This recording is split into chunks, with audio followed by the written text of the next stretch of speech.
be done! Holy shit! Holy... Together we can show the world what we can do. You are next to me and I'm next to you. Push me on through until the battle's won. No one's gonna give nothing to us. Into each other we put our trust.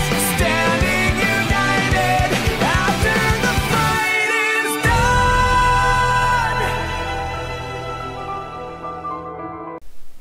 What's going on, guys? It's me, the Ninja Viewer here. Yo, time for this week's episode review of the One Piece motherfucking greatness, episode 830 review, the 830. Oh my god, dude. Yo,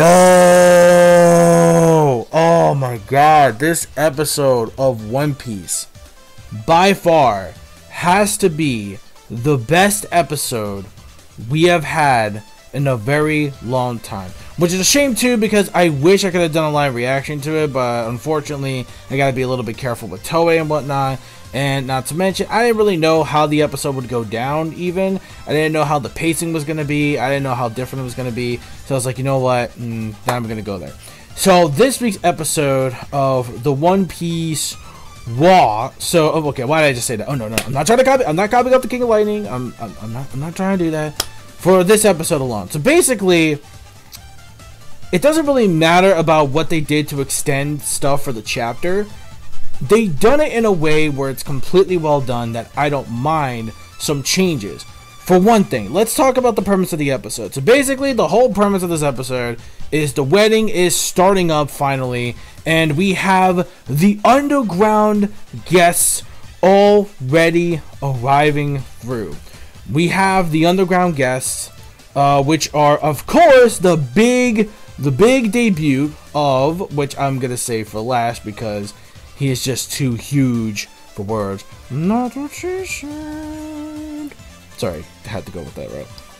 Okay, so basically we have the Lone Shark King, and his name is Dewfield, the God of Fortune. Now, I'm not gonna reveal exactly why he's revealed that, but you'll see soon enough later once the arc progresses. Queen of the Pleasure District, Stussy. Oh, there's gonna be something pretty huge going on with Stussy, but that's gonna be way later. Also, we have the Major Undertaker, and his name is Drug Pelko. So I'm guessing he's some kind of like drug dealer or something. I don't know. I mean, that again, this isn't a... And of course, the president of the World Economic Journal Times.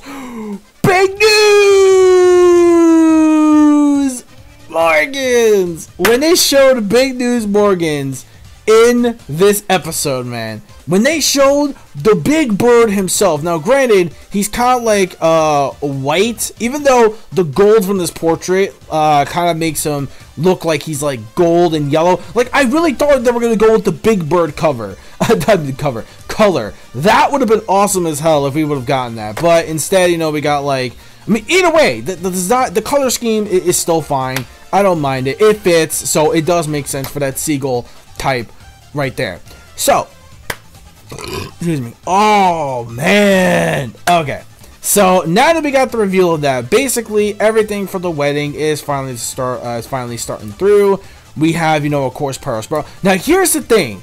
A lot of people don't really remember, and I myself didn't remember. I completely forgot that this segment was a musical number. I completely forgot about that. I completely forgot that this scene in particular was a musical number, because I'm like, wait a minute, this was a musical? Like, I don't remember this being a musical in the manga. But no, apparently this was actually a musical scene, which I completely forgot about after reading the dialogue in the manga. I remember most of the dialogue in the manga, yes, but I never expected it to be a music. Then I saw the music notes, and I'm like, oh, I forgot about that. But anyways, so now that we actually, you know, that confusion out of the way, let's talk about what they're actually here for. So basically what it is that, you know, they're there and basically it's saying like, look, you know, someone's talking. It's like, look, this is going to be a big scoop, big news. They're all preparing themselves, just waiting. And of course, Perospero enters in there on some Willy Wonka shit. I swear to God, this was like a psycho Disney movie mixed with Willy Wonka in the Chocolate Factory. Like, I swear to God, but the whole palace is like, come with me You will see just a glimpse of pure imagination. Like, I swear to God, that's exactly what it reminded me of when I watched that particular scene. I'm like, holy shit. So it was pretty crazy already. And I gotta say, the animation, especially for those scenes, were completely spot on. Yes, I know they sort of dragged out, you know, timing, pacing for the chapter, etc. But it doesn't matter. It doesn't matter. It doesn't matter about that. Everything else was still fine the way it was. I liked the way things were set up. It was different from the manga, yes, but I didn't mind it.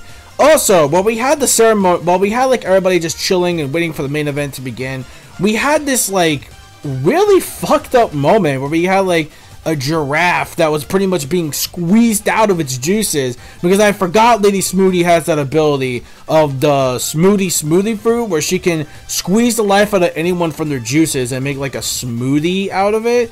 I was like, oh yeah, that's right, she could do that. And I was like, oh man, when I saw that poor giraffe, like the life getting yo, I felt bad for that poor giraffe. Like, that poor giraffe was getting the living shit sucked out of him. Like, it wasn't even funny. Like, there was like giraffe juice everywhere. It was like, yo, what the hell? This is sick as fuck.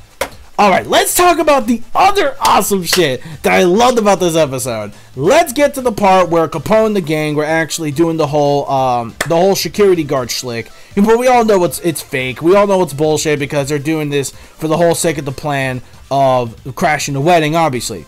So when it comes to that, we see Capone, you know, they're asking the Gurma, it's like, look, we gotta do a weapon check. These weapons are not gonna be allowed because we don't want any sort of violent behavior going down.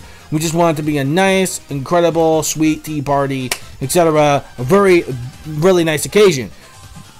But what they didn't realize is, oh my phone, the scene, and then all of a sudden, Niji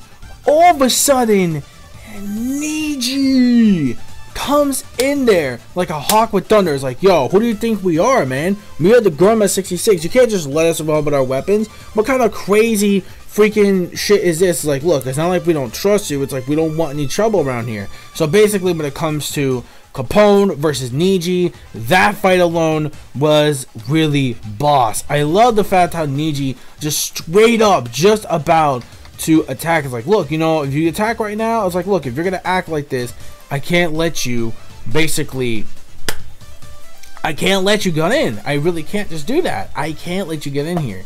So they're like, all right, you know what? Judge is like, look, you know what? It's cool. It's fine. Look, if that's what they want us to do, then you know what? It is what it is.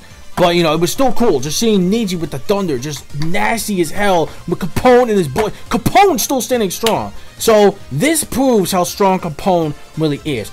Fuck Drake, man. Fuck that motherfucker. Little tiny dinosaur legs. Yeah, fuck him. Fuck Drake. Capone, top tier supernova confirmed, baby. Let's go. So we got that going on. That was really cool. And then we had someone else who was, I believe, a doctor, if I'm not mistaken. Yeah. So apparently it's a doctor. We have it, and his name is Jigra. And Jigra pretty much wanted to get in, but unfortunately, like, he wanted to go into this tea party and was about to be invited, but instead it was like pretty much he couldn't go to the tea party because of his father's because of a funeral that he had to attend to. And what he had to actually send instead of basically that, it was his late father's hospitalized, I believe it was heart or his head or whatever, because Katakuri explains it. Speaking of which, Katakuri, Katakuri has made the Slam Jam of all Slam Jams, has entered into the building, and his ability to see to the future was done very well done from Toei Animation. Props to them for actually nailing that scene quite down. I absolutely love the fact that he was able to actually see in point seconds into the future. That was really cool. And the way it's envisioned, instead of just him mimicking it word from word, was very, very outstanding. That shit, yo, had me sweating. I'm like, yo. But that wasn't the best part, because obviously we already know that was a badass. I read it in the manga, and right there alone, oh man, Yo. And then, yo, the Slam Jam. Oh my god, his entrance. Yo, when I saw this dude predict the future, and like when all those dudes from his crew came in, the boys that were trying to capture most of the big mom representatives to sell them to get bounties.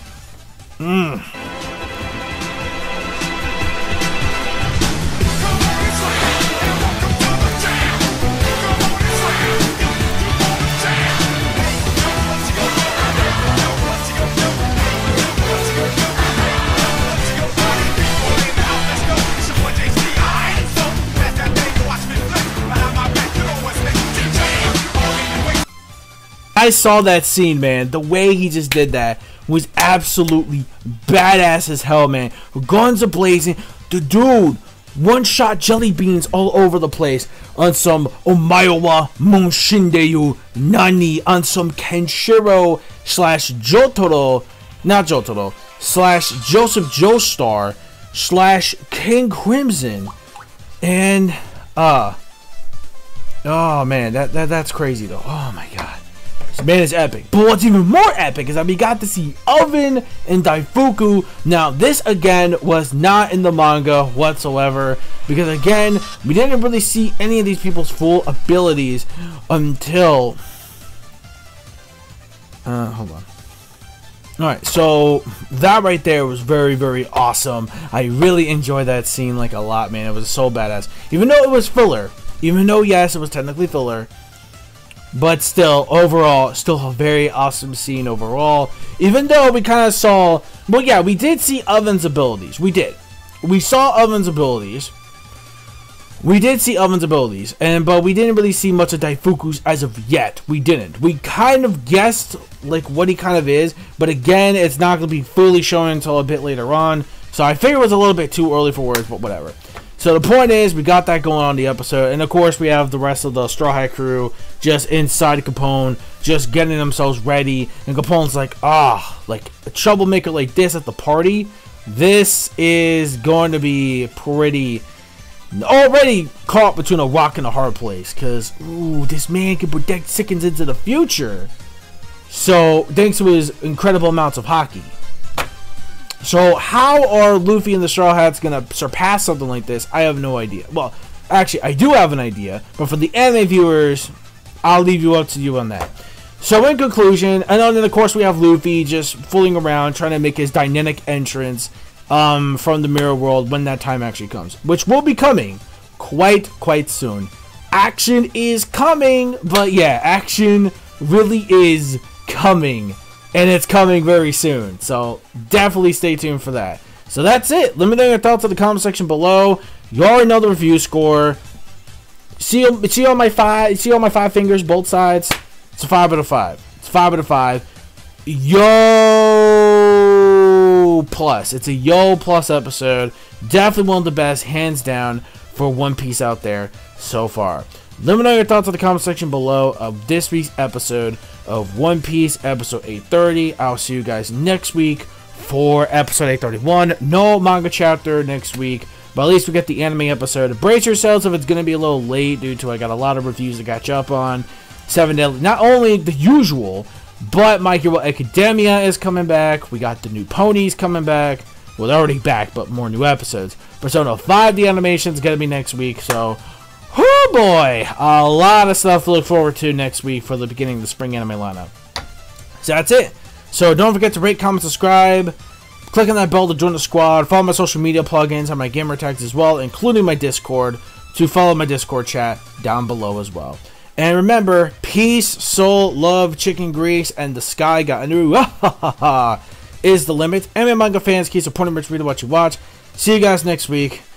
The Slam Jams, the Future Man, the big news. This was a great episode. This is an amazing episode.